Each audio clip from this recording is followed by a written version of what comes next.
तो बोलिए। मेरे प्यारे भाइयों एवं बहनों, मेरा नाम कुबेर कुशवाहा है। मैं उत्तर प्रदेश से बिलोंग करता हूँ। मैं एक ऐसे आपके सामने सच्ची तस्वीर पेश करना चाहता हूँ जिसके पीछे एक बहुत बड़ा राज है।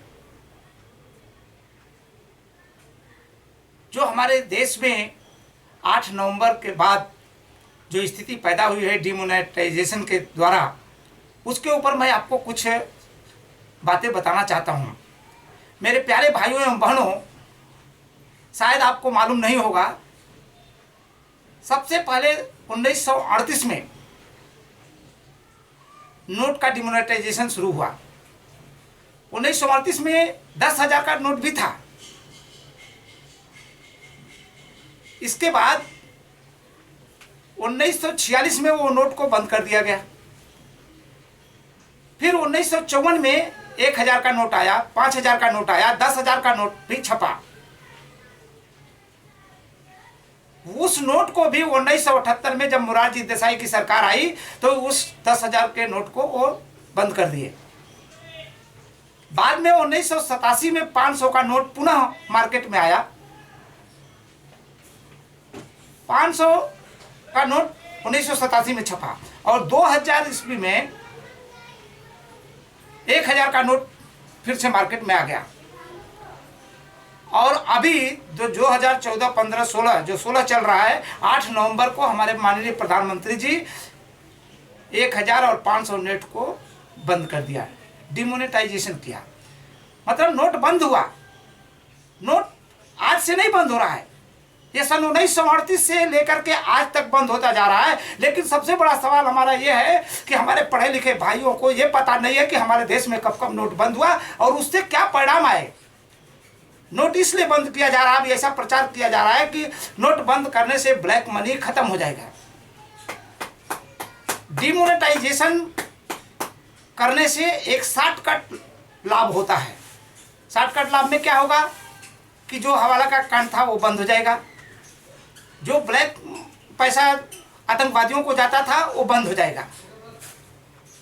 लेकिन 1938 से लेकर के 2016 तक, या उससे पहले कहें तो 1978 में जो नोट 10,000 का नोट बंद हुआ तो क्या करप्शन घटा?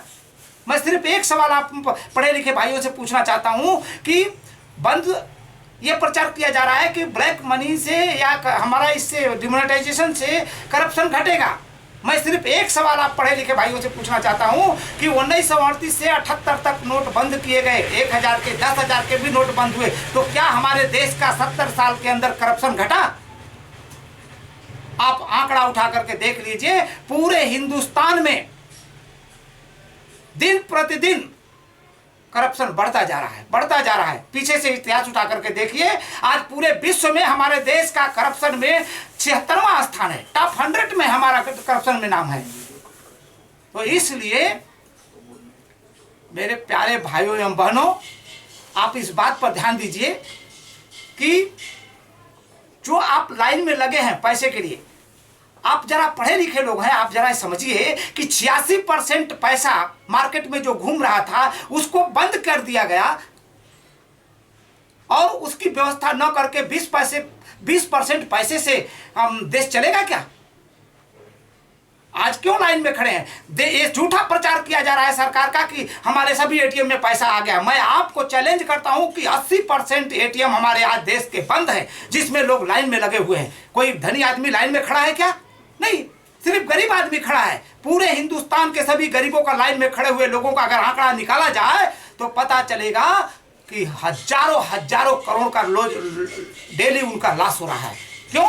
एक आदमी का एक दिन का दिहाड़ी अगर 400 भी पकड़ेंगे तो कम से कम 10 करोड़ लोग लाइन में खड़े हुए हैं। उनका पैसा कहां गया? 40,000 करोड़ का डेली लॉस जा रहा है। इसको कौन भरपाई करेगा? तो हमारे गरीब भाइयों, जरा इस बात को समझो। आज से नोट नहीं बंद हो रहा है। नोट बंद हुआ होता, अगर करप्शन रुकना होता तो नोटबंदी से करप्शन रुकना चाहिए ना। फिर हमारे देश में करप्शन बढ़ा गया कैसे? मैं आपसे एक सवाल पूछता हूं लास्ट में कि 1,000 का नोट अगर आप 1 करोड़ लेके जाते हैं तो उसका वजन कम होगा कि 2000 का नोट 1 करोड़ लेके जाते हैं उसका कम होगा? किसका वजन कम होगा? 2000 वाले का। तो जो चोर है मार्केट में वो 2000 का नोट और पाया तो और करप्शन बढ़ेगा ना, ब्लैक मनी और छुपाएगा। इसलिए अगर करप्शन को रोकना है तो डिमोनेटाइजेशन उसका प्रोसेस नहीं है।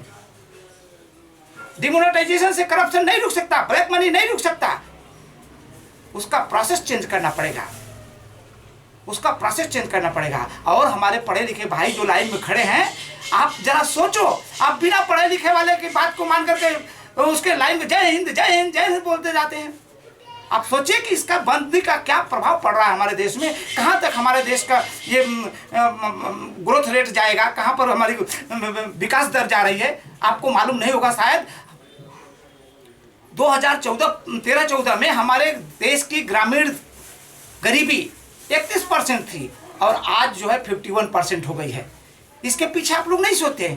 मैं आप लोग से एक ही गुजारिश है कि आप इस बातों पर ध्यान करते हुए, इन सभी बातों को ध्यान में रखते हुए, आप लोग पढ़े लिखे हैं, आपको समझाना मेरा काम नहीं है, फिर भी आपको ये बताना जरूरी है कि इससे हमारे देश का बहुत बड़ा लॉस हो रहा है। Thank you.